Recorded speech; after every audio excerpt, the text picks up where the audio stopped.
Las redes sociales han tomado una connotación mundial de carácter tan importante que pueden generar una guerra.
Buen lunes, buen martes, buen miércoles a todos ustedes. Sean bienvenidos una vez más al universo de Madcast.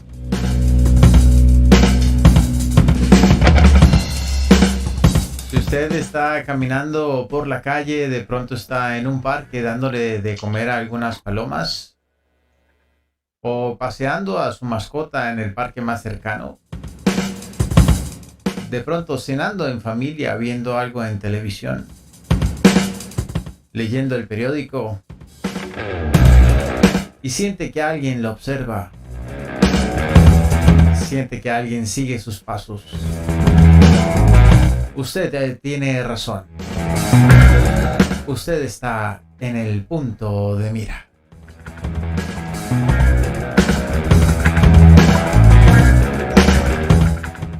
Sean todos ustedes bienvenidos una vez más. Volvemos aquí a este espacio de punto de mira después de haber estado lejos por razones climatológicas y también unas pequeñas vacaciones que el doctor Forero se había tomado por un par de semanas. Regresamos aquí nuevamente más claros, hoy con la visión más clara. Si ustedes ven, el doctor Forero se ve muchísimo más claro y vamos a darle la bienvenida ya que se ve hasta más joven. Le damos la bienvenida. Álvaro, bienvenido, ¿cómo estás? Bienvenida hasta tu casa, ¿cómo están las cosas? ¿Cómo va todo por allá? ¿Qué hay de esa actualidad política? ¿Cómo la sientes? ¿Cómo la ve? Bienvenido. Bueno, pues por aquí, por estos lados, está la cosa candente como siempre, ¿no? Hay tema para largo, pero que más adelante retomaremos en lo que es la política en Colombia, que no deja de estremecerse y que está influyendo en Latinoamérica, ¿no? Por ejemplo, ahora está el presidente de aquí en una convención en Brasil de presidentes de Sudamérica y se reunió con Maduro y el revuelo viene a que Salvatore Mancuso dijo que habían más de 200 muertos, asesinados por los paramilitares y enterrados al otro lado de la frontera, o sea, al lado, en el país de Venezuela. Maduro accedió a permitir que cuerpos de investigación, el CTI, Fiscalía de Colombia, ingresen a Venezuela y que o bien sea que Mancuso dé las coordenadas del lugar o bien sea que lo traigan precisamente para que él indique dónde están estos fosas comunes y poder regresar los restos mortales a sus familias. Esto sin hablar de los hornos crematorios también en la frontera, ¿no? Eso sí no van a aparecer. Y aparte de eso, pues ha citado, y ya para el 6 o 7 de junio, llega un fiscal de la Corte Penal Internacional a Colombia y eso tiene un poquito nerviosos a muchos porque la citación se la hizo directamente el presidente, porque dijo que si la justicia en Colombia no investigaba los crímenes cometidos por las autodefensas, entonces lo tendría que hacer la Corte Penal Internacional. Entonces es obviamente, bueno, eso ahí tendremos luego tema para largo. Hoy nos ocupa otro asunto. Hoy nos vamos a ir al imaginario de lo que podría ser la posibilidad de una guerra nuclear. Entonces ahí ni que Petro, ni que Mancuso, ni que Lula da Silva, ni que nadie, nos fregamos todos. Entonces pues démosle candela al tema, Ignacio. Bueno, sí señor, vamos a comenzar entonces pues refiriéndonos por supuesto a lo que está pasando en el mundo desde el 2014, que es la guerra civil en el Donbass, ¿no? La guerra de separación de esas provincias de Ucrania que quieren seguir siendo rusas, y pues todo lo que viene a raíz del Euromaidán, bueno, etcétera, etcétera, etcétera, que ha derivado en lo que hace un año largo ya se denominó como Operación Especial de Rusia, por parte de Vladimir Putin, que dirige sus tropas o alguna porción de su ejército para hacer la reivindicación de las provincias separatistas de Ucrania, ¿no? Intervenir un poco más directamente sobre esa guerra civil, a lo que la Occidente, pues la OTAN ha respondido, obviamente apoyando a Ucrania, pero no olvidemos que esto se produce a instancias de que Ucrania estaba haciendo su petición de ser incluida en la OTAN, y al parecer la respuesta pues fue esta operación especial de Putin, ¿no? Finalmente no fue incluida en la OTAN y se armó la guerra que lleva más de un año con unas condiciones desastrosas en donde está sufriendo el pueblo, pues como siempre, ¿no? Están muriendo soldados y está sufriendo el pueblo ucraniano. Y hay soldados de uno y de otro lado matándose porque sí y porque no. Porque me imagino que pues ahí esto podría resolverse de otra manera. Millones de dólares gastados en peltrechos y en armas, y con diferentes momentos en donde ha escalado más este conflicto, a tal punto que hoy en día, pues precisamente hoy Ucrania anunciaba que tenía un no sé qué cuántos millares de drones y de aviones no tripulados listos para o en conjunción o reuniéndose para atacar a Rusia. Esto en virtud de que pues parece ser que los F-16 que le había prometido el mundo entero como que no están llegando, los tanques Leopard tampoco llegaron, todos los que tenían que llegar. Entonces al parecer la gran ofensiva de Ucrania va a ser a punta de drones, ¿no? Es lo que se maneja hoy, ¿no? Y también vimos hace un par de semanas que en Bielorrusia pues hay ya armas nucleares rusas. Entonces el mundo tiembla ante la posibilidad nuevamente, después del fin de la Guerra Fría, de enfrentarse a un escenario nuclear. Esta vez pareciera que enmarcado dentro de lo que se conoce como el arma táctica nuclear, ¿no? Pero pues no deja de ser un problema que a todos pues nos aterra, porque regresamos a ese temor constante de quién va a apretar el botón y hasta cuándo va a escalar el asunto, ¿no? Entonces ese es como el preámbulo que tenemos, y hay mucho de dónde hablar. No sé si comenzamos por el Pacto de Varsovia o por dónde quieres comenzar tú, por los tratados entre Rusia y Estados Unidos, aquel primer tratado entre Reagan y Gorbachev. No sé, por donde tú quieras comenzar. Bueno, a mí me gustaría, digamos, entrar un poquito más en el tiempo que nos compete ahorita. Luego vamos enlazando unas con otras. Okay. ¿Qué sucede? Que la OTAN tiene que tener en su mente, en su pensamiento, la posibilidad de atacar a Rusia. Eso lo haría en conjunto. Entonces, ¿qué se cree? Digamos que la OTAN no ha tenido injerencia en todo este tiempo de la Guerra Fría, después de la Guerra Fría hasta la actualidad. En conflictos, no, sí los ha tenido. Estuvo 20 años en Afganistán, 8 años en Irak, y hasta la fecha, o sea, entre 1949 y 1991, la OTAN ha tenido injerencias regionales, o sea, pequeños conflictos en diferentes lugares del mundo. Sí. Entre eso podemos hablar. Recordemos que precisamente la OTAN y la Guerra Fría pues se da a raíz del final de la Segunda Guerra Mundial, del 25 de abril de 1945, cuando las tropas soviéticas finalmente entran a Berlín, ¿no? Y bueno, ya la cosa termina ahí, conocido esto como el Día de Elba, ¿no? Que fue ya la entrada de las tropas rusas a Alemania, y ahí ya culmina la Segunda Guerra. Entonces, a partir de ese punto, con el enemigo muerto, ya terminado, pues quienes son victoriosos comienzan a repartirse el mundo, ¿no? Exacto. Y ahí se genera la OTAN, la ONU también, y bueno, aparece Rusia como una potencia, y bien lo decía Patton, que no quiso sentarse mucho con Stalin en su momento. Con, ¿no? Stalin, sí. Sí. Bien lo decía Patton, que era que iban a ser un problema el día de mañana, que eso de aliarse con ellos, y tenía toda la razón, porque recordemos que Rusia entra en la guerra, pero es porque Hitler se vuelve loco y rompe el pacto que había hecho con Stalin y ataca a Stalingrado, ¿no? Exacto. Si no es por eso, Rusia no se mete en la guerra. Exacto. Y si no es porque Rusia se mete en la guerra, los aliados no la ganan tan fácilmente. Correcto, que estaban en un enclave. Porque entre otras cosas, Hitler estuvo a medio metro de tener la bomba atómica, ¿no? Sí, estuvo.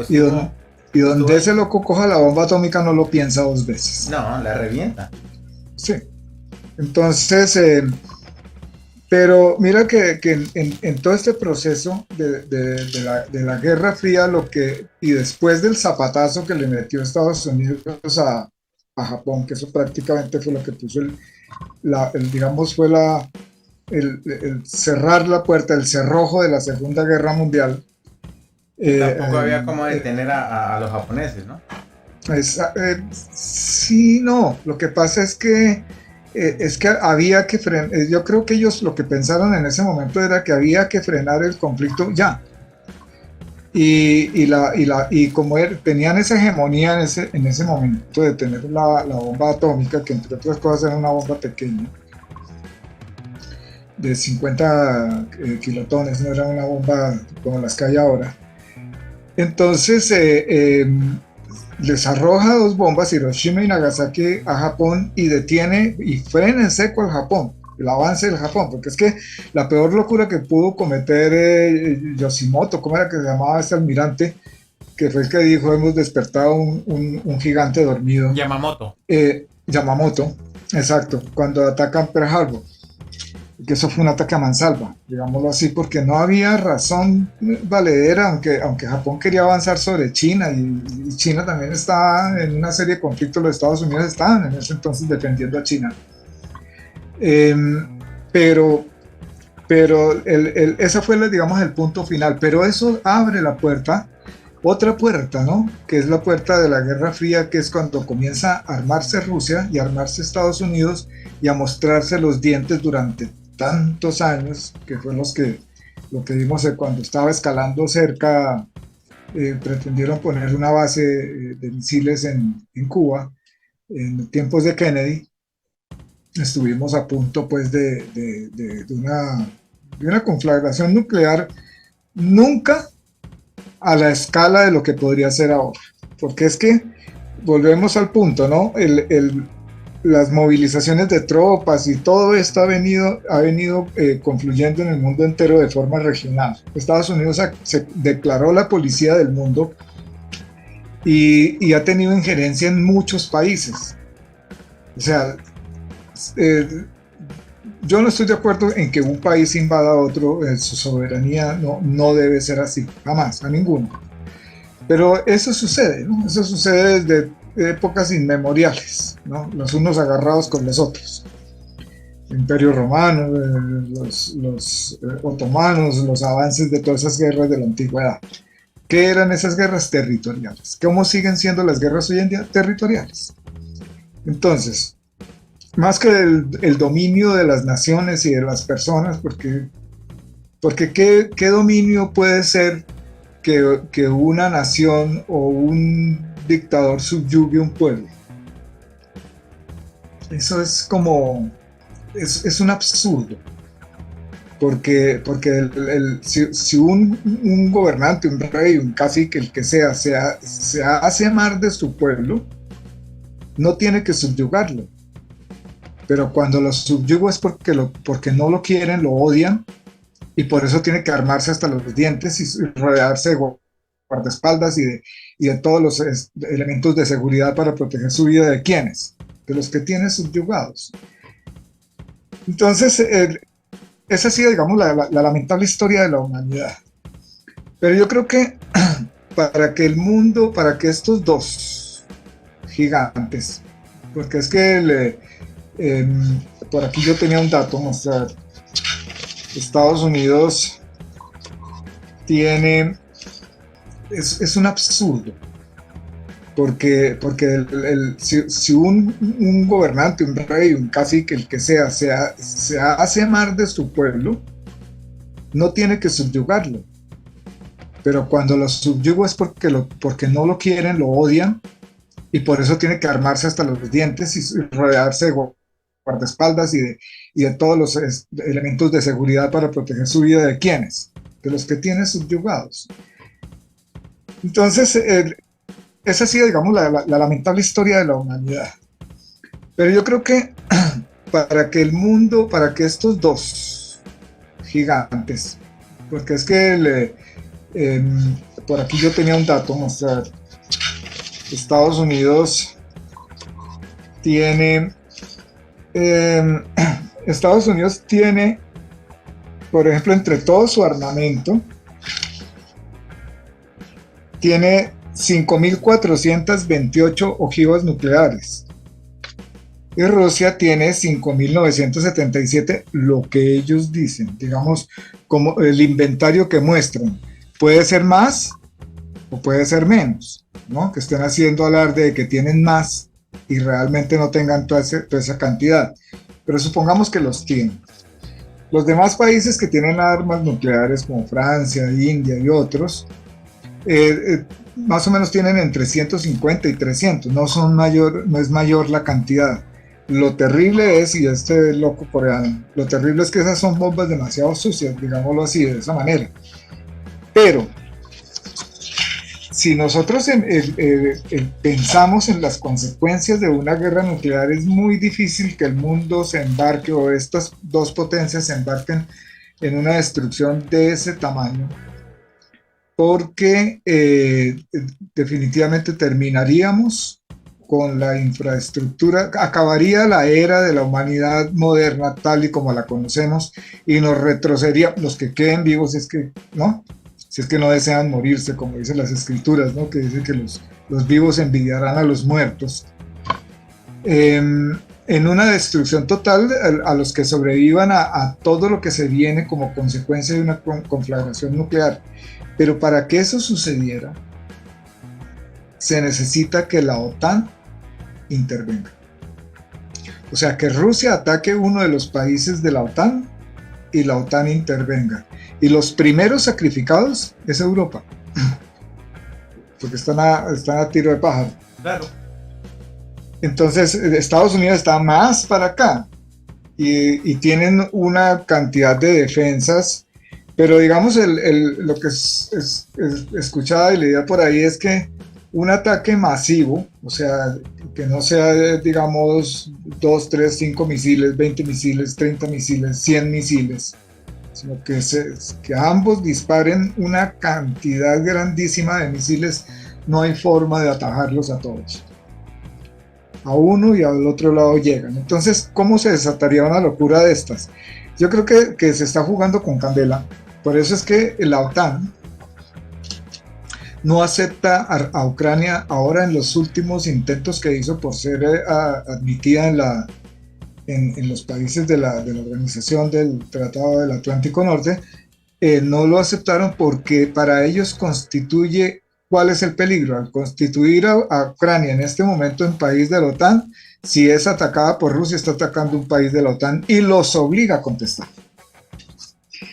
Y ese los obliga a contestar es algo relativo porque es lo que tú estabas diciendo ahora hace un momento, que no le ha llegado a Zelensky los F-16 que estaba pensando que le iban a llegar, ni los tanques rusos, perdón, alemanes.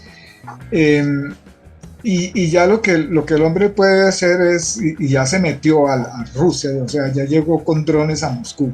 ¿Cómo cruzó para llegar hasta allá con esos drones? Con toda la cantidad de defensas que tiene Rusia.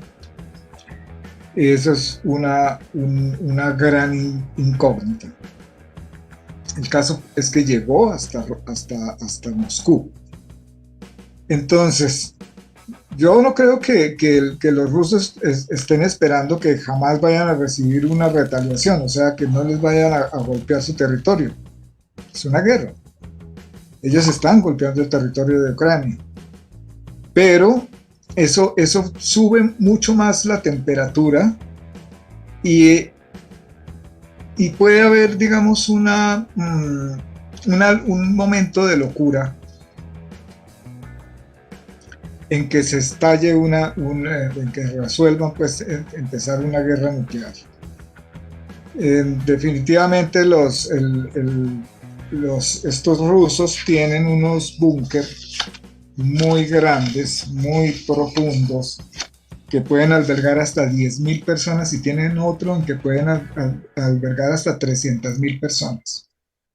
¿Quiénes irían a esos búnkeres? Los políticos y los ricos. El resto del pueblo que se las arregle como pueda. Pueden sobrevivir hasta 6 meses en salir a la superficie, con todo lo que usted se imagine, como si fueran ciudades bajo tierra. Entonces yo me pongo a pensar, escuchando todo esto y viendo todas estas cosas, ¿qué puede atravesar por la mente de la humanidad cuando tenemos todas digamos, la ventaja de tener una nave espacial, es la Tierra, ¿no? Porque somos viajeros constantes del universo y somos un puntico insignificante, una partícula de polvo en la inmensidad del universo. Un planeta, porque es que no pueden construir, el hombre no es capaz todavía de construir un sistema como el que tenemos en este planeta para sobrevivir, que sea productor de oxígeno, de agua, la temperatura exacta entre el Sol y la Tierra para que la vida se genere, se dé, las especies, los climas, el poder sembrar para producir comida, toda esta cantidad de cosas que hacen posible la vida, destruirla, convertirla en cenizas, literalmente, y abocar a la humanidad entera a su extinción, porque es que el problema no es inmediatamente el bombazo, sino lo que viene después. Prácticamente se aniquilarían 2 generaciones y las que salieran de ahí en adelante saldrían enfermas. O sea, degenerados los seres humanos por efectos de la radiación y toda esta cosa. Entonces, analizando todo esto y tomando algunas notas, hasta qué punto es posible, pues, que esta locura se desate en el mundo. No sé, ¿qué opina usted respecto a eso, Ignacio? Bueno, yo no creo que un escenario de un enfrentamiento nuclear a gran escala sea lo que esté a la vuelta de la esquina. Uh-huh. Yo creo que sí puede llegar el momento en donde se usen las bombas nucleares tácticas. Estamos hablando de 200 kilotones, ¿no? Sí. Hay sistemas como el SARM-2 que ya las tienen instauradas, o el W-89 que también, que son bombas de gravedad, ¿no? Y también son usadas como, no son misiles de crucero o continentales, sino tienen su base de lanzamiento desde aviones o desde plataformas de misiles tierra-aire. Exacto. Yo creo que es muy probable, y de hecho Rusia pues tiene un gran almacén un gran arsenal de bombas tácticas, precisamente esperando eso, ¿no?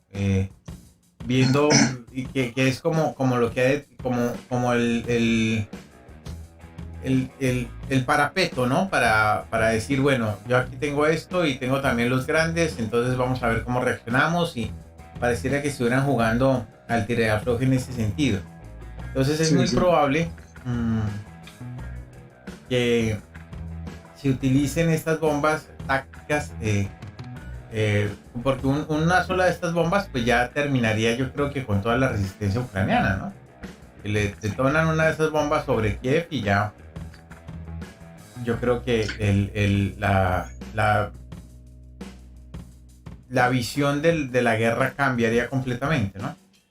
Y ahí hay una posibilidad muy alta. ¿En qué sentido? En que Ucrania está escalando bélicamente contra Rusia. Y eso es un propósito muy peligroso, porque eso es meterse un gato contra un oso.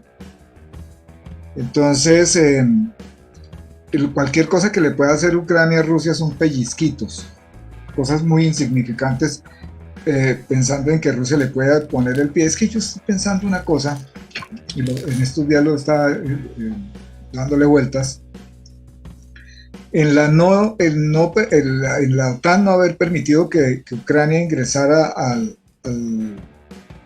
tratado, o sea, a la Unión Europea, y se convirtiera en país OTAN, precisamente por eso, porque mientras, eso es como si usted va por la calle y ve que se estrellan dos carros. Si en uno de esos carros va un amigo suyo, usted detiene su carro y se baja a mirar qué pasó y ayudarle y a ayudar a resolver el conflicto.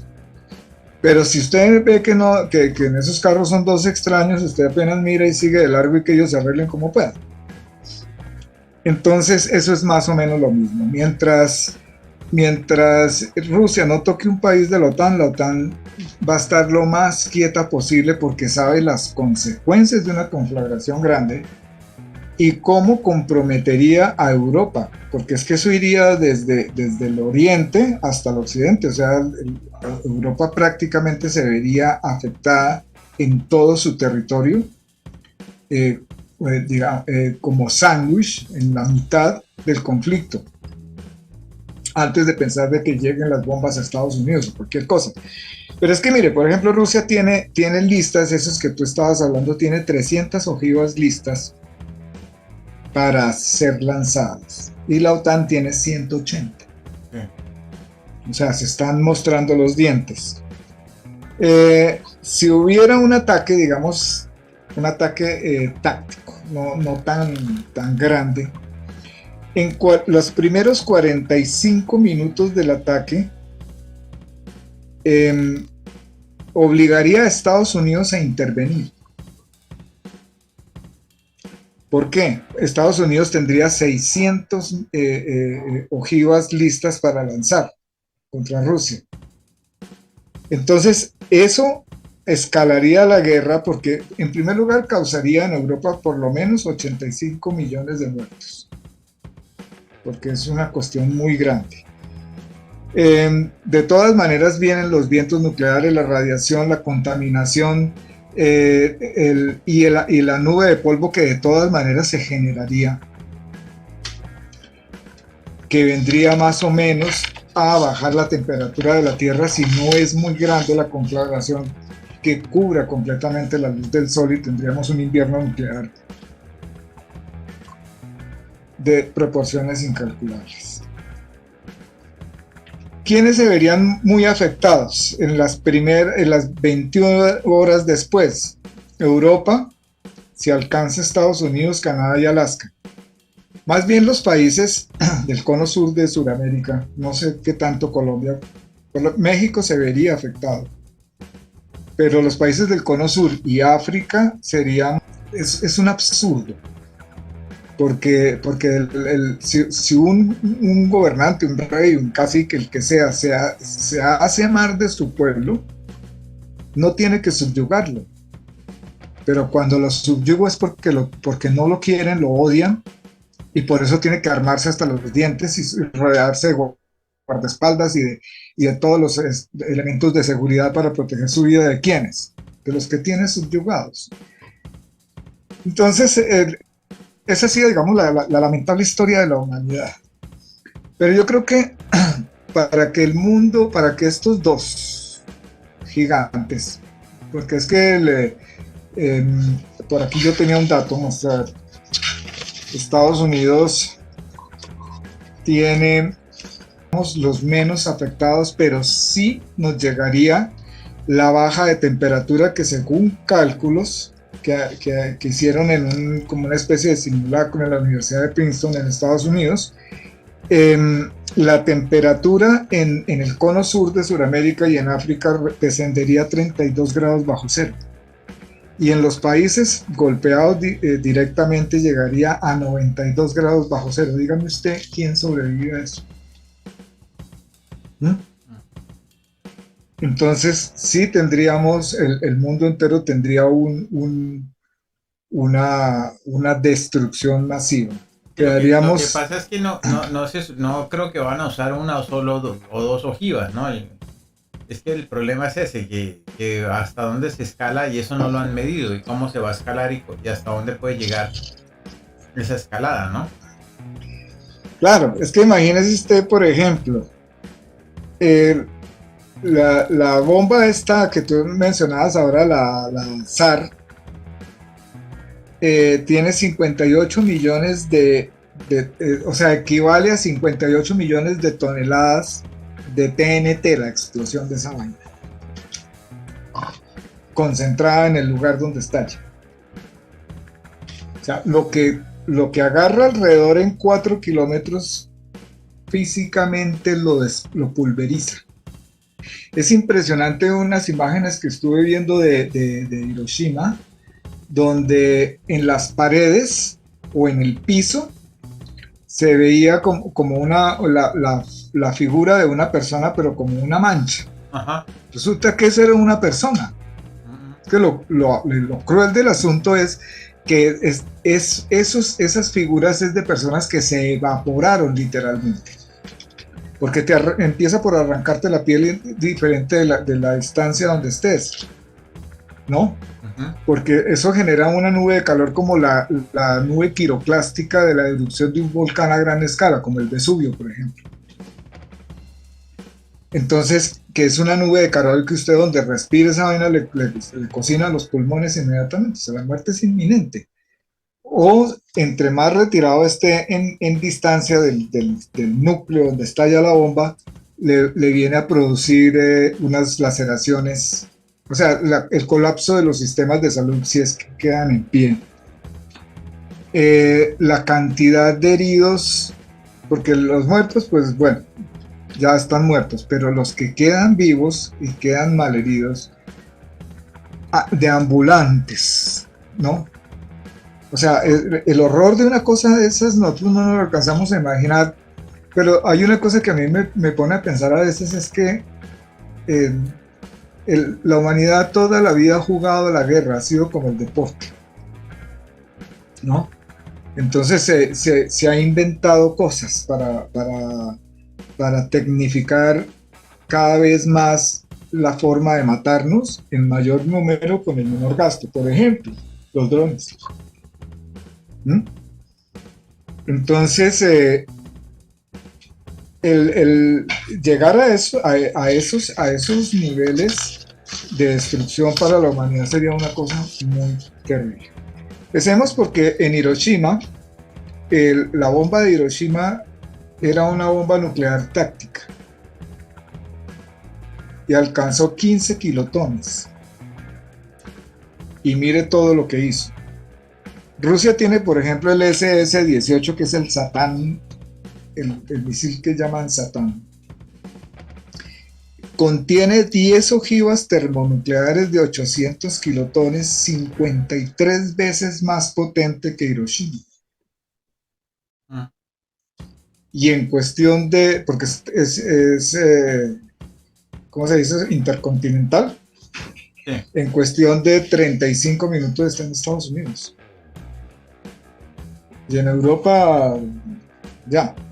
Claro, ese ya no es considerado táctico, ¿no? Pero ese... No, ese no es táctico, exacto, porque ya es termonuclear, que es una cosa más fuerte. Ahora, pero imagínate lo que contiene una cosa, uno solo, y tiene 46.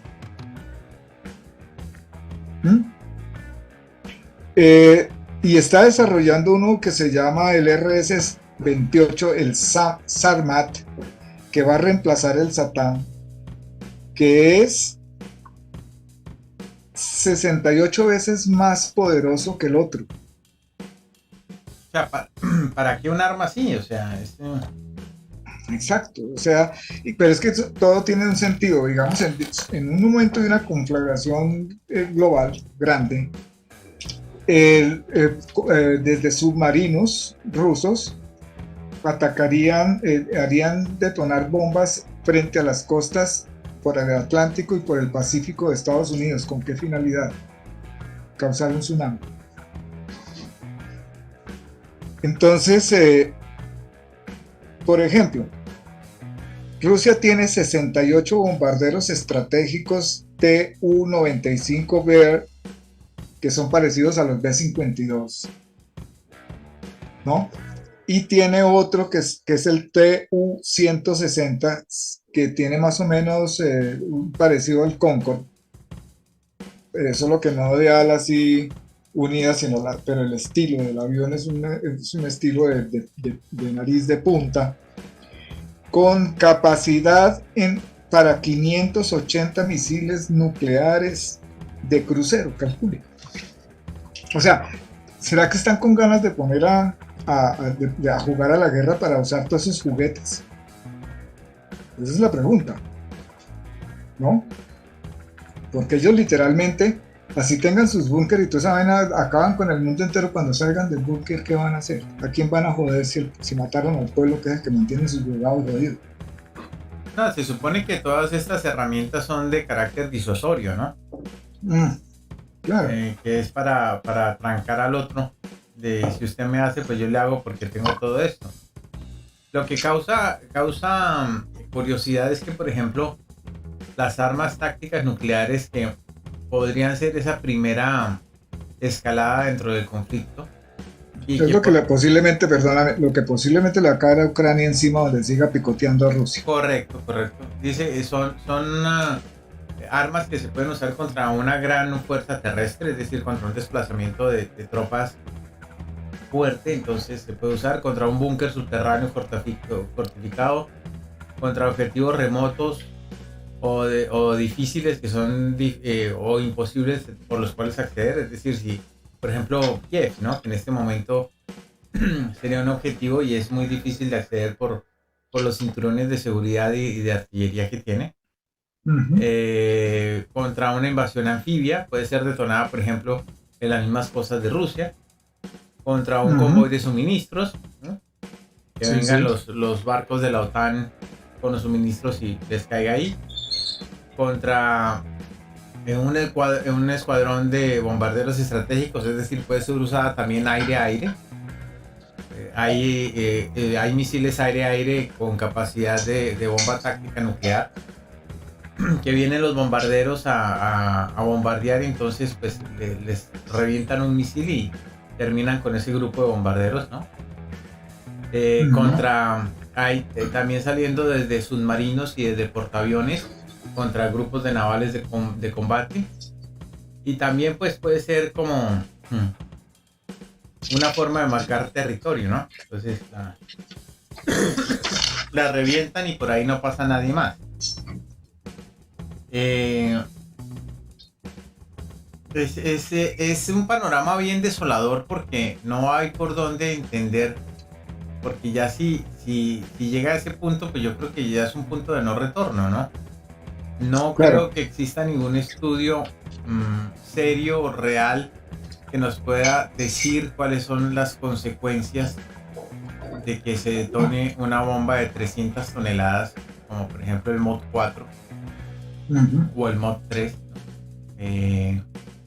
Que son precisamente desplegadas a través de un B-61, que son estos bombarderos que tú estás diciendo. Entonces, complicado. No creo que exista ningún tipo de estudio que nos diga, bueno, realmente lo que va a pasar si detonan 15, 20 de estas es esto, ¿no? Creo que no lo han logrado medir. Sí, exacto. Hay una cuestión que es sumamente peligrosa, y es que la mayoría de los, si no todos, los que tuvieron, todos los que tuvieron que enfrentar la Segunda Guerra Mundial y sus horrores, esas generaciones ya no existen, ya están muertos. Entonces las generaciones de políticos de hoy no vivieron ese horror. Lo ven en los libros de historia y en las películas y en todo lo que usted quiera, ¿ya? Pero no lo vivieron. O sea, no tienen ese retén, digámoslo así, como un alto en sus conciencias, y son extremadamente ambiciosos. Entonces, estas nuevas generaciones de políticos en el mundo, eso es en el mundo entero, bien pueden tranquilamente causar un horror en el mundo, porque no alcanzan a calcular. Es que la avaricia en la humanidad y la ambición es muchísimo más alto que el sentido común. Entonces, y eso lo hemos visto a través de la historia, nos supera por grandes cantidades al sentido común. Entonces no importa lo que pase cuando está cariado y ofendido, ¿no? Aquí en Colombia tenemos un dicho que dice que un bobo cariado mata a la mamá. ¿Sabes qué es cariar, no? Que usted no es capaz de, ¿no? A ver, ¿qué? Eso es. Entonces, usted lo carea al otro, usted no es capaz de pegarle a ese, y el otro por cariado ahí le pega. Entonces, ¿qué es lo que están haciendo en este momento? Cariándose. Y es muy peligroso. Porque es que si el mundo no tuviera, o sea, todas estas grandes naciones ahora, hágame el tricitico de favor, Irán con bombas nucleares. Cuando todos el resto del mundo somos los infieles. Y el loco de Corea del Norte. Entonces, ahí la cosa está muy, muy, muy peligrosa. Se supone que todo eso es de carácter disuasorio, ¿no? Siempre dicen lo mismo. No, pero es que ese es el asunto. Pero es que nosotros, de carácter disuasorio, no hemos parado el conflicto en la humanidad nunca. Bueno, ha habido intentos de regularizar las cosas. Precisamente en 1987, Ronald Reagan y Mikhail Gorbachev se reúnen para firmar el tratado de alcance intermedio, ¿no? El INF, precisamente para desmontar y prohibir la producción de nuevas armas nucleares, ¿no? Y de ahí parecía que era el fin de esa Guerra Fría, ¿no? Con la caída del muro, pues era el fin también de esa Guerra Fría, ¿no? Entonces el acuerdo de INF fue ratificado por el Senado de Estados Unidos en 1988 y entró en vigor el 1 de junio de 1988, y en mayo de 1991 se habían eliminado casi 2.700 misiles, tras los cuales se realizaron 10 años de inspecciones y verificación, tanto en Rusia como en Estados Unidos, ¿no? Los inspectores rusos iban a Estados Unidos, los de Estados Unidos a Rusia. Sin embargo, todos comenzaron a acusarse precisamente en el 2014, qué curioso que sea cuando comienza el problema del Donbass, ¿verdad? De que estaban produciendo más armas nucleares. Los rusos decían, por ejemplo, que los Tomahawk, que es el misil popular norteamericano, tiene alcance para poder llegar a Rusia, ya que está puesto en Polonia y Rumania, ¿no? Entonces que eso violaba el tratado, y por ahí comenzaron todas estas cosas. Y estamos hablando de que en su momento estos dos líderes, Reagan y Gorbachev, pues como que entendieron y ahí bajó la presión, ¿no? Y vino la esperanza y el mundo cambió. Es un absurdo, porque si un gobernante, un rey, un cacique, el que sea, se hace amar de su pueblo, no tiene que subyugarlo. Pero cuando lo subyuga es porque no lo quieren, lo odian, y por eso tiene que armarse hasta los dientes y rodearse de guardaespaldas y de todos los elementos de seguridad para proteger su vida. ¿De quiénes? De los que tiene subyugados. Entonces, esa ha sido, digamos, la lamentable historia de la humanidad. Pero yo creo que para que estos dos gigantes, porque es que por aquí yo tenía un dato, mostrar, Estados Unidos tiene un poco, y desde ese momento pues la amenaza nuclear parecía ser otra cosa. Sin embargo, pues hoy en día estamos nuevamente a puertas de ello. Pero mire que se generó una guerra una proliferación de guerritas de diferentes tamaños en el mundo entero. La desgracia en Latinoamérica es que se generó el enemigo interno, porque es que una cosa muy diferente es que Estados Unidos se enfrente a Rusia, que es otro país, o Rusia con Ucrania, o Alemania con Francia. Sí, pero es que uno de los graves problemas que tenemos nosotros aquí en Latinoamérica es que el enemigo es interno. Eso pasó en Argentina, en Chile, está pasando en Colombia, en Venezuela, Perú, Bolivia. Se ha salvado por un ladito Ecuador, por el otro lado Brasil un poco, pero estos países nuestros, Uruguay inclusive en tiempos de los Tupac Amaru, todos esos fueron coletazos de las ideologías que se vinieron importadas desde Europa para acá, o sea, lo que vino por un lado el comunismo, por el otro lado de aquí se genera la teología de la liberación y la intervención de los Estados Unidos sobre todos estos países. Entonces es un montón de focos de guerra en el mundo, o sea que la guerra no se ha detenido. Las masacres en el mundo entero, en África, en Ruanda, en todas partes han continuado del fin de la Segunda Guerra Mundial a la fecha.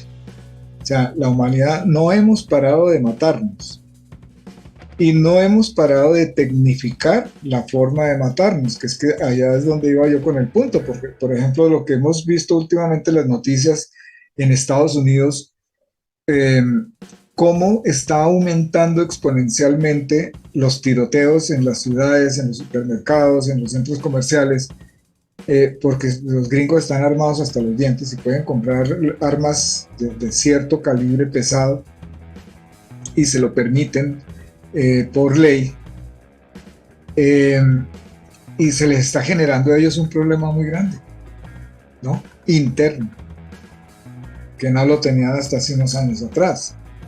Una de las, digamos, de las cosas que pueden suceder ahí en medio de todo esto es lograr que los Estados Unidos y la OTAN logren despertar a Rusia y a China unidas contra ellos, que a Rusia se le uniría indudablemente Irán, quién sabe la India, ya sería digamos, por cuestiones territoriales y de cercanía, qué les conviene más o qué les conviene pero menos. La India tú sabes que tiene un problema con China, ¿no?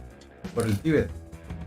Por el Tíbet, sí. Entonces yo creo que si China está con Rusia, pues India está con Occidente. Pero lo que te digo depende, porque es que India está a tiro de piedra. Entonces, ¿hasta qué punto les conviene? Porque es que Occidente Estados Unidos tiene este asunto. Ellos meten la mano, hacen todo y después se salen tranquilos, rondos y el problema que haya. O sea, yo me pongo a pensar que la humanidad, en lugar de todos estos años donde la tecnología realmente es una maravilla. O sea, lo que el hombre, la capacidad del hombre de inventar, y inventar en tecnología, era que el mundo entero tuviera una super vida como se sueña en ficción, ¿no? Y no la desgracia de la hambruna y de la pobreza de la gran mayoría de la población en el mundo entero, porque eso no es un problema de Colombia o de Chile o de estos países de aquí, de Centroamérica, México, no. Eso es un problema mundial. En todas hay partes hay pobres, lo que pasa es que unos son más violentos que otros y nosotros tenemos como esa herencia, yo no sé qué fue ese revuelto que nos tocó acá, de matarnos por todo y del enemigo interno, volvemos a ese punto, ¿no? Pero el mundo podría vivir en otras condiciones, de otra manera, de otra forma, con la misma tecnología que tiene, en vez de tener aparatos que puedan cargar, pues, que puedan tener la capacidad de causar en media hora, si se utilizara esos misiles Satán, 78 millones de muertos, por ejemplo. ¿Mm? Es que es aterrador. Cuando uno lo piensa es aterrador. Sí, exacto. Y eso es la primera media hora. Calcule lo que sigue de ahí para adelante. Es que después ya no van a tener que disparar porque no va a haber nada. ¿Ni a quién? Sí, la cosa se estima que en 90 minutos ya está terminado el conflicto, ¿no? Exacto. El que quede parado después de esos 90 minutos es el que quedó. Y yo creo que lo mejor que uno podría hacer es salir a ponérsele de cara al bombazo para que lo mate de una vez, porque vivir después de eso me parece terrible, porque lo que se viene, o sea, los cálculos que tienen de lo que han hecho en las universidades, de lo que han pensado, es que la hambruna, la enfermedad, el cáncer, la baja en las defensas en el organismo de las personas, esto que estamos diciendo no es para que la gente se aterre y esta noche no duerma, no. Es en el supuesto de todo lo que pudiera suceder. Las llagas, las úlceras en el cuerpo, la baja de defensas y las infecciones, donde no hay una sanidad adecuada, cómo se proliferarían nuevamente enfermedades, inclusive hasta que ni desconocidas. La caída de la temperatura en el mundo, es que duraría, yo no recuerdo cuánto fue, pero es un tiempo muy largo, no sé si tú tienes el dato. De 10 a 15 años, el invierno. Exacto, es que no quería mencionar la cifra para no equivocarme, de 10 a 15 años para que se termine el invierno nuclear. En 15 años en el mundo entero congelado, ¿qué queda? Sí, ¿no? O sea, estamos hablando de una tierra infértil, de una fauna completamente extinguida, de la atmósfera completamente dañada,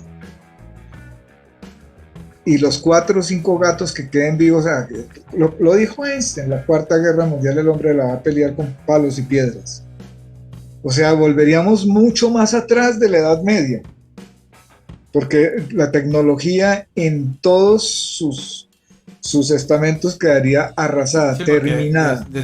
Lo que no huele con la fuerza nuclear, pues queda inutilizado por el pulso electromagnético. Exacto, empezando por ahí.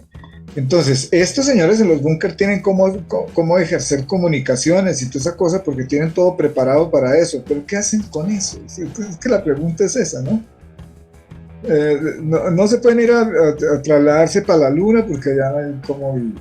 A Marte se demoran 2 años en llegar allá y en un cohete no caben sino 4 gatos.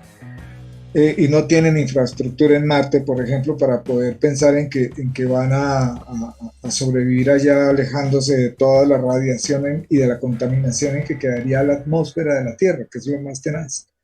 sea, el viento, cómo se llevaría la radiación al mundo entero.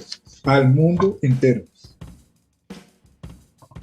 Porque a nosotros puede que no nos llegue El bombazo, el mamonazo, llega, pero nos llegan todas las consecuencias. claro.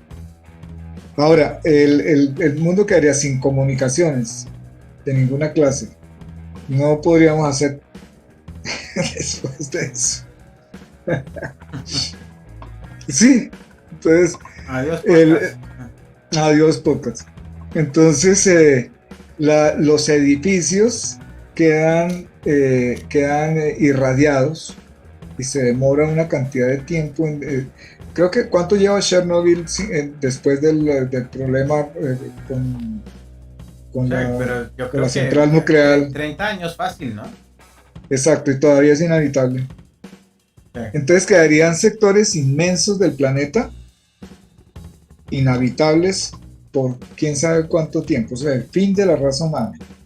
Y los que queden para este ladito de aquí para abajito, para el cono sur, Fue en 1986, el incidente de 26 de abril de 1986.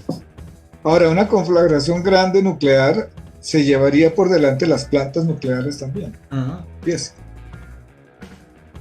Sí, por eso el escenario que dicen controlado es el de la bomba táctica, pero si Rusia manda una bomba táctica a Kiev, entonces ¿con qué va a responder la OTAN? Si es que responde la OTAN, ¿no? Porque La no OTAN, sé. vuelvo y te digo, mientras no, por eso fue que, es que son, vea, la pensaron, ¿ya?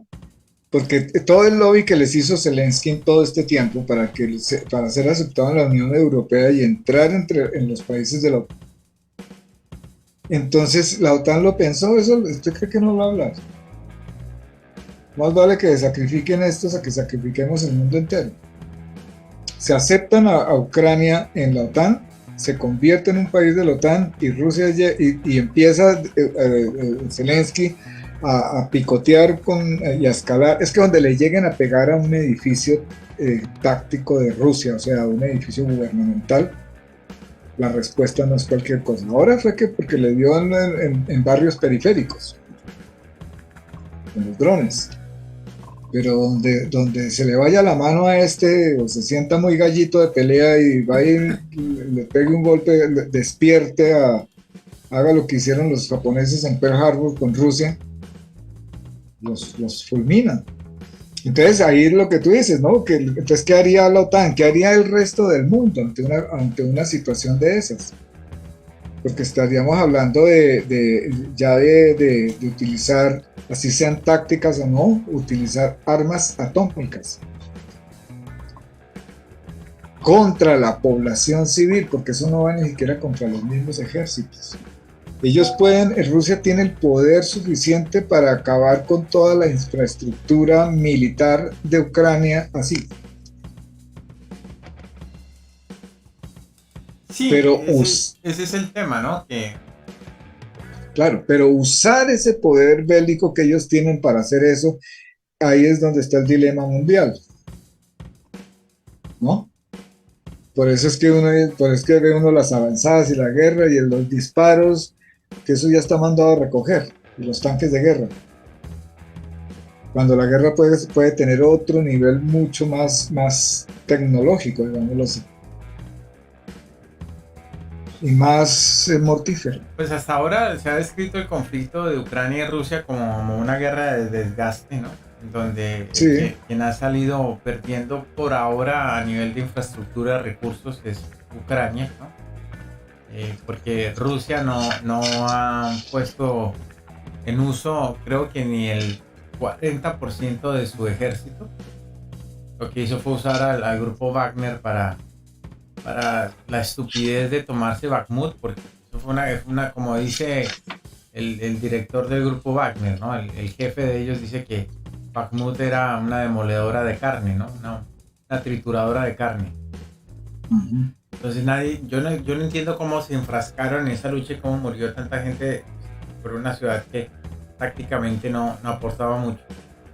Y lo que todo el mundo se pregunta es hasta cuándo Rusia, que es la que tiene la capacidad, va a aguantar y no va a decidir meter el pepazo o no. ¿Y cuál va a ser la reacción de la OTAN frente a eso? Porque, condenar a Rusia, sí, indudablemente, pero se atreverían a hacer algo en contra, porque no es Irak con Saddam Hussein. Es decir, No, no. Como la tal orden de captura a Putin. sí, eso fue una ridiculez. Eso no. Es que están pensando que Putin es Maduro. No han podido capturar a Maduro. Ahora van a capturar a Putin. Sí, no, eso fue una estupidez. Eso es una estupidez, ¿no? Entonces, eso es meterse a brutos. Es que eso no tiene sentido. Por ahí no se arregla el conflicto. Sí. Yo creo que lo que estamos por ver en el mundo en adelante son cositas un poquito complicadas. Porque Putin no se va a echar para atrás. Él va a seguir intentando avanzar y los otros van a tener que... Estados Unidos tiene un desgaste económico muy bravo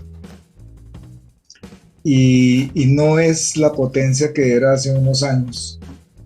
No era el gato bravo que se conoció hace unos años. Es un absurdo. Porque si un gobernante, un rey, un cacique, el que sea, se hace amar de su pueblo, no tiene que subyugarlo. Pero cuando lo subyuga es porque no lo quieren, lo odian, y por eso tiene que armarse hasta los dientes y rodearse de guardaespaldas y de todos los elementos de seguridad para proteger su vida. ¿De quiénes? De los que tiene subyugados. Entonces, esa ha sido, digamos, la lamentable historia de la humanidad. Pero yo creo que para que estos dos gigantes, porque es que por aquí yo tenía un dato, mostrar. Estados Unidos tiene años atrás, no le conviene a Estados Unidos ni siquiera una media guerra, una guerrita. No le conviene, un poquito más no le conviene. Estados Unidos se desgastó mucho con el Vietnam y se desgastó mucho con Afganistán y con Irak, y probaron lo que es enviar hombres y hombres y hombres y hombres, teniendo todo el armamento posible para acabar una guerra de esas en 2 segundos, y que como no se puede porque no son armas convencionales, digamos así, lo que les dio por llamar a los políticos en unos años hace la humanización de la guerra. ¿No?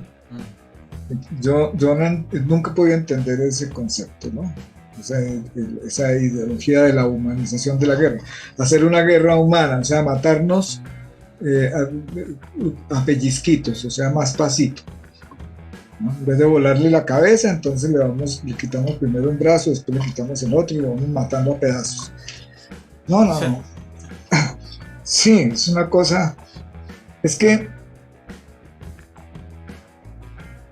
O sea, ahí en medio de toda esa cantidad de gasto militar y armamentístico en el mundo, con una población, como estábamos diciendo hace un momento, empobrecida, que es una de las cosas más tristes, empobrecida completamente en el mundo, porque es que los pobres los hay en todas partes.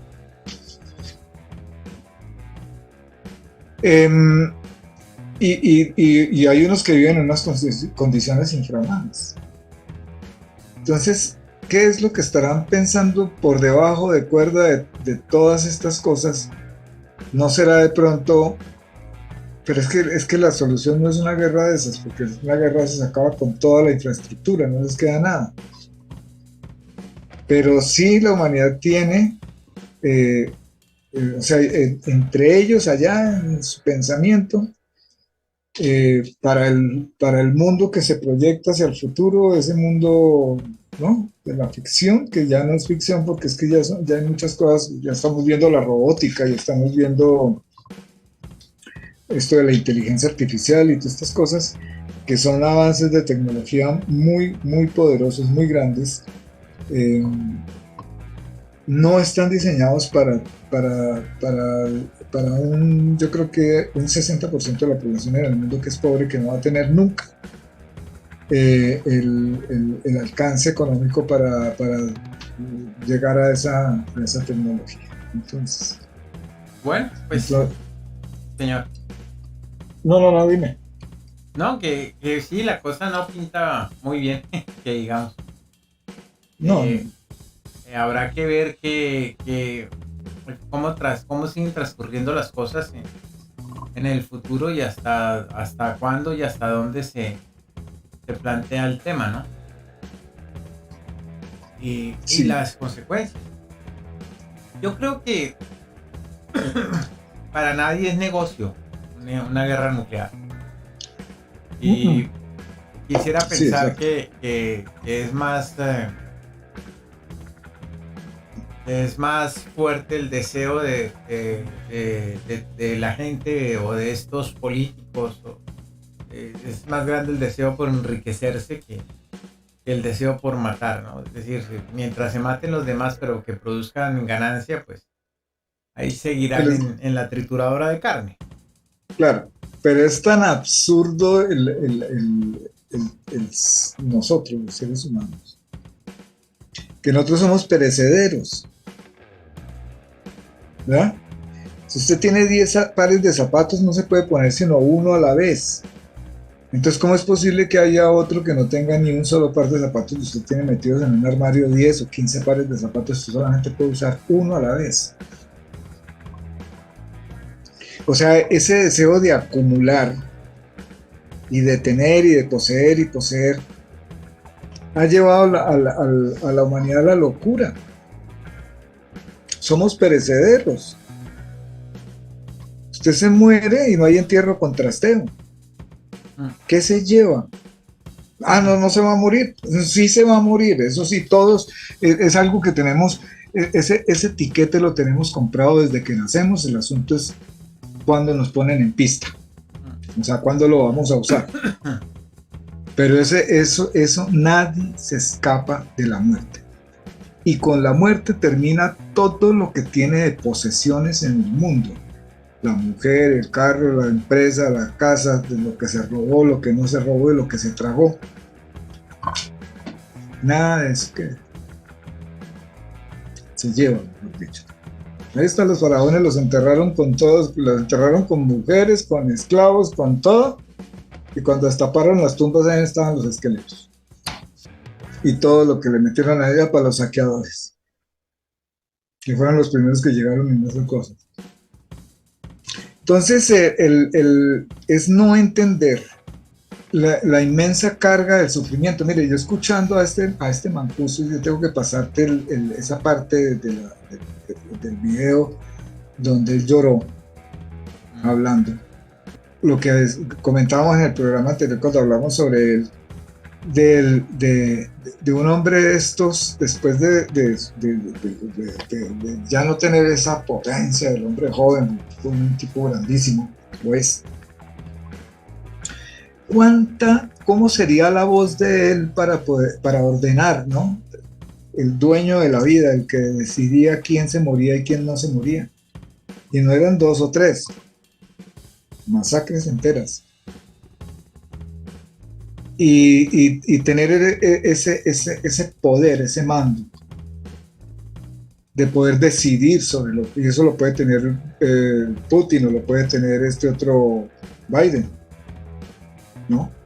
De poder decidir sobre la vida del mundo entero, cuando ellos mismos en su mortalidad son tan frágiles como cualquier otro, como el pobre más pobre que esté por ahí tirado en un andén pidiendo limosna. Y este hombre lloraba, se le salieron las lágrimas, se le quebró la voz, reconociendo después de tanto tiempo, y lo dijo, tanto tiempo encerrado en la cárcel en Estados Unidos y pensando, para venir a estas alturas a reconocer que lo que habían cometido fue una barbarie en Colombia, lo que ellos hicieron, y una injusticia muy grande contra una cantidad de población indefensa y inocente encima de eso. en el mundo entero, multiplique eso por el mundo. O sea, ¿qué razón hay para esa lucha territorial de Rusia comprometer a todo el pueblo de Ucrania, al que va a trabajar todos los días, al que toma el transporte, al que maneja el taxi, a la señora, a los niños? Destruir la infraestructura del país, los edificios, las casas de habitación, la orfandad, la muerte. Eso, ¿qué genera? Digamos que, ¿dónde puede estar el ganar? ¿Qué ganan? Que entonces lograron dominar y anexar a Ucrania, a Rusia. Listo, ganamos la guerra. Entonces ahora todo el pueblo de Ucrania, con todo lo que tienen y con todo lo que hay, entonces ahora es de Rusia. ¿Para qué? Si los que están viviendo la guerra ahorita y por lo menos las 2 o 3 generaciones siguientes los van a odiar. ¿Sí me entiendes? Sí, sí. Entonces, ahí no hay nada, ahí no se gana nada. En una guerra no quedan sino perdedores, así alguno de los dos se declare ganador. Si llega a haber una conflagración nuclear mundial, no vamos a quedar sino perdedores. Nada más.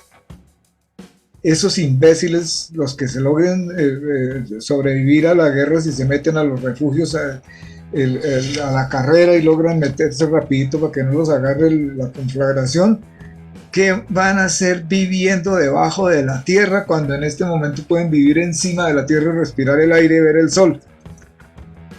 Y el calor del sol, y el aire, y la lluvia. Metidos, viviendo como ratas en una madriguera. ¿Eso es vida? No, es que yo me quedé aterrado viendo esto. Repasémoslo otra vez. Tienen 2 búnker donde le caben 10.000 personas a cada uno en Rusia. Y tienen uno en una montaña que no recuerdo el nombre ahora, donde le caben 300.000 personas. Es una ciudad debajo de la tierra. O sea, el hombre nació para vivir como un topo. No, que vamos a tener comida y yo no sé qué más tendrán allá. ¿Usted cree que no sé, estas 10.000 personas metidas en un búnker, encerradas, no van a terminar matándose entre ellos? Seguramente, porque esa es la naturaleza. Y se van a enloquecer ahí. Eso es apenas obvio. Sí. O sea, es ridículo. La ridiculez del hombre, la máxima ridiculez del hombre es su inmensa soberbia. Porque nosotros en la inmensidad del universo, como dijimos al comienzo, no alcanzamos a ser una partícula de polvo. No nos vemos, no nos distinguimos. Si alguien se para fuera de la galaxia, a mirar hacia la galaxia, le dicen busque la Tierra, no la encuentra. No la puede ver. Somos tan chiquiticos que cuando un avión se eleva sobre una ciudad que todavía no ha alcanzado, digamos, 40.000 pies de altura, usted mira hacia abajo, ve carros, pero la gente no la ve. Así somos de chiquito. Yes. Y si nos pisan, nos estallamos como una cucaracha. Más o menos. ¿En serio? Entonces, ¿de dónde sale tanta prepotencia del hombre, sabiéndose mortal, perecedero, que su vida está contada en un tiempo y es un tiempo muy limitado? Póngale 80 años, 90 años. Y después de los 80 años ya ni disfruta lo que tiene porque la plata es para los médicos. Ya no puede comer, ya le quitaron esto, le quitaron lo otro, tiene que andar con un respirador, con un bastón. No hemos aprendido nada, Ignacio. La humanidad no ha evolucionado. La tecnología y la ciencia ha evolucionado. Y ha evolucionado verbo y gracias a la guerra. Porque la tecnología de las comunicaciones no hubiera sido posible como es hoy si no hubiera sido por la Primera y Segunda Guerra Mundial, por el solo hecho de que necesitaban espiar al otro a ver qué era lo que estaba haciendo. La aviación, el campo automotriz, todo eso se tecnificó a raíz de la necesidad de defendernos y matar al otro, o sea, de ganarle el terreno y la carrera al otro en capacidad de muerte. Entonces, ¿hemos evolucionado realmente como sociedad en el mundo entero? Si no, yo lo veo muy difícil. Bien, pues sí, es un panorama un poco oscuro el que se esgrime. Sin embargo, pues ni idea, ¿no? O sea, no creo es que no, es muy difícil ser positivo. Sí. Vamos a ver qué pasa, vamos a ver si hay algún tipo de reacción. En algún punto la gente le tiene que caer la ficha y tiene que comenzar a decir, a ver y a hacer otras cosas, ¿no? Como ha Pero eso ocurrido. estamos, ¿cuánto hace que estamos esperando ese Ignacio? Sí, no. Vino uno que vino a decirle al mundo entero, mire, vean, ámense unos a otros, no se destruyan. Algo le funcionó, porque algunos tenemos el mensaje, ¿no? Sí, pero lo mataron.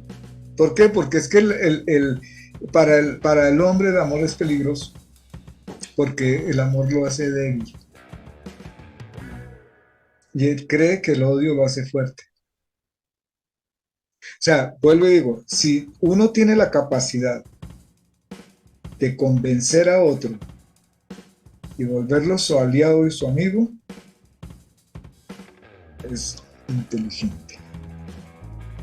Sin engaños, ¿no? No volverlo su aliado y su amigo para después meterle la puñalada por la espalda, no. A lo bien. Pero si yo tengo que subyugar al otro a punta de miedo, de hambre o de cualquier otra especie de agresión, ¿no? Para que la mujer me quiera, entonces le pego. Es un absurdo. Porque si un gobernante, un rey, un cacique, el que sea, se hace amar de su pueblo, no tiene que subyugarlo. Pero cuando lo subyugo es porque no lo quieren, lo odian, y por eso tiene que armarse hasta los dientes y rodearse de guardaespaldas y de todos los elementos de seguridad para proteger su vida. ¿De quiénes? De los que tiene subyugados. Entonces, esa ha sido, digamos, la lamentable historia de la humanidad. Pero yo creo que para que estos dos gigantes, porque es que por aquí yo tenía un dato, o sea, Estados Unidos tiene, ¿sí me entiende? ¿Qué campeón es ese? Es un idiota. Es un ser pusilánime. Pusilánimes, que se dice. ¿Sí? Es muy poquito. Así tenga todo el poder que quiera, y grite duro, y tenga armas para disparar, y pegue duro, y haga lo que usted quiera. Es un pobre ser. En cambio, grande es quien es capaz de amar lo suficiente como para poder servir a los demás. Y de eso hay, el mundo está lleno de personas que hacen esas cosas, que tienen ese altruismo. Lo que pasa es que los malos son pocos, muy beligerantes y muy ruidosos. Y la gente buena se encarga de hacerle apología a toda la maldad, de difundirla. Es que esa es una de las cosas. Mire usted la prensa, lo que hablábamos en el otro programa. En Colombia hemos tenido 22 presidentes periodistas. Y la prensa en el mundo entero se encarga de incendiar. ¿Por qué? Porque ellos necesitan vender titulares. Y carean las batallas y las personas. Desde la gran invención del maquiavélico Goebbels, ¿no? Con sus fake news y su prensa de mentiras para poder engañar a la gente. Y eso es lo más triste, es que hay muchísima gente que cree que vive en un mundo de fantasía. O sea, tocar estos temas es un poco complicado. ¿En qué sentido? En que como que le arruga a uno el alma, ¿no? Uno quisiera, ¿no? Los pajaritos, los niños tan lindos, ¿no? Las montañas, los animalitos. La humanidad no está pensando en esas cosas, la humanidad está pensando en la plata. Y por la plata, para tener poder. Y con el poder subyugar a quien se le dé la gana. El fin justifica los medios. Así estamos. Así estamos. Bueno. Creo que vemos ya. Hoy estuvimos ácidos. Hoy estuvimos ácidos, sí, señor. Bueno, muy bien. Pues nada, con esto, pues reflexión. Yo creo que el mensaje final es reflexión. Tenemos que reflexionar y caminar otro sendero y reflexionar sobre lo que está pasando y hacer sentir la voz, ¿no? Quizás no se logre nada, quizás se logre mucho. Bueno, Álvaro, pues ¿quiere algo más para finalizar? No, no, no. Yo creo que ya dijimos lo que tenemos que decir por hoy. Por hoy. Muy bien. Así pues, que recuerde usted que si está caminando por la calle viendo las noticias de la guerra de Ucrania y siente que alguien lo observa, tiene toda la razón. Es probable que le caiga una bomba nuclear táctica encima. Usted está en el punto de mira. Nos estamos encontrando el próximo miércoles. Hoy salimos así. El próximo miércoles esperemos salir distintos. Bueno, que tengan en lo posible una feliz noche. Bye bye. Bye bye.